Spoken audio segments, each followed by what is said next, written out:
Welcome, here I've got OPPO A15 and I'm gonna show you how to change aspect ratio in the camera app at this device. So at first we have to tap to the camera button to open it, and for now we are in the standard photo mode.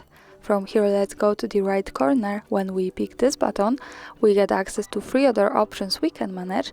Now let's move to the left to the camera frame, so our aspect ratio. One tap and we can change this to 1:1. As you can see, the background has changed to the square one.